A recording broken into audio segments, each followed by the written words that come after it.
Bonjour à toutes et à tous, bienvenue sur Educative. Alors aujourd'hui une vidéo astuce, parce que c'est une petite astuce de calcul qui peut tomber de temps en temps et il faut la connaître. C'est un exercice qui permet de travailler sur le nombre dérivé.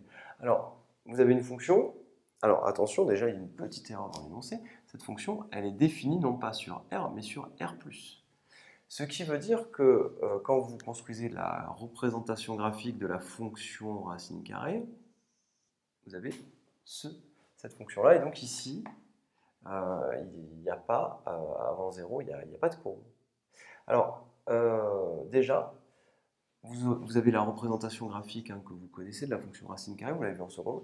La question, c'est f est-elle dérivable au point d'abscisse 3? Donc en 3, vous imaginez, est-ce qu'on peut faire une tangente? Oui, on peut construire une tangente, on l'imagine et on le conceptualise tout à fait. Mais nous, on veut le faire par le calcul. On ne vous demande pas de faire un schéma, de regarder la calculatrice, si oui ou non, visuellement, vous avez l'impression qu'il y a une tangente ou pas. Là, on vous dit, f est-elle dérivable en 3? On vous parle de la fonction f, est-ce qu'elle est dérivable en 3? Et de déterminer ce qu'on appelle le nombre dérivé de f en 3, il faut bien connaître le vocabulaire, je vous ramène à ce qu'on a vu dans la leçon. Alors, il faut calculer quoi? Quand on vous dit montrer que f est dérivable en a, par exemple, il faut calculer la limite quand h tend vers 0 de f de a plus h moins f de a sur h, lorsque h tend vers 0. Ici, le petit a, il vaut 3. On est au point d'abscisse 3. On va remplacer. Donc on va écrire racine carrée de 3 plus h moins racine carrée de 3, le tout sur h.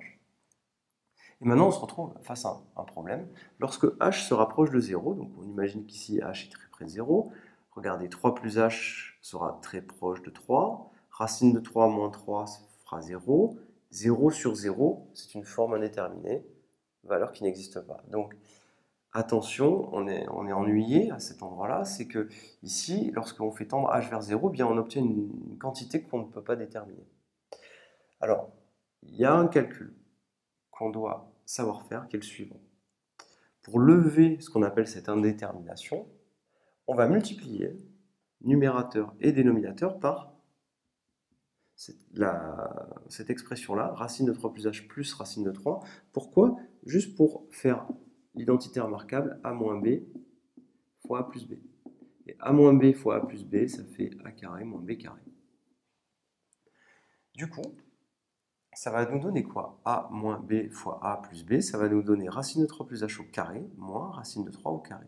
Et au dénominateur, vous allez voir qu'on va vraiment pouvoir simplifier les choses et tout va bien se passer. Alors, racine de 3 plus h au carré, ça fait 3 plus h. Racine de 3 au carré, ça fait 3. Je fais le calcul, 3 plus h moins 3, eh bien ça va me donner quoi? Ça va me donner h, tout simplement. Donc ici, regardez, 3 plus h moins 3, j'obtiens h. Au dénominateur, j'ai h fois racine de 3 plus h plus racine de 3.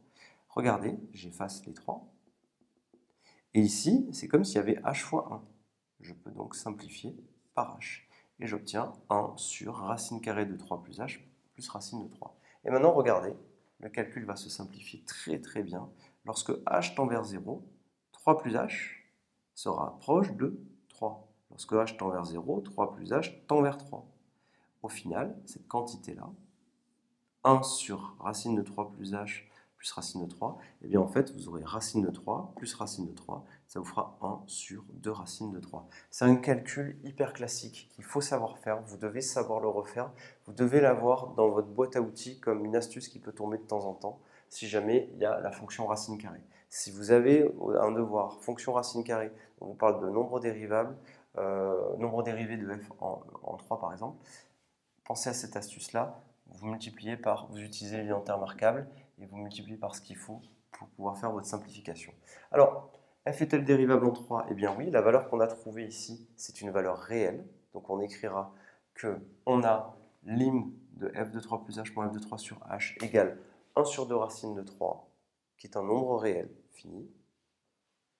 Et on dira que le nombre dérivé de f en 3, il est égal à ça. Donc pour cette question-là, qu'est-ce qu'on écrira? On écrira que f' de 3, ça c'est le nombre dérivé de f en 3, eh bien il est égal à 1 sur 2 racine de 3, tout simplement. Je vous remercie et à très bientôt sur Educative.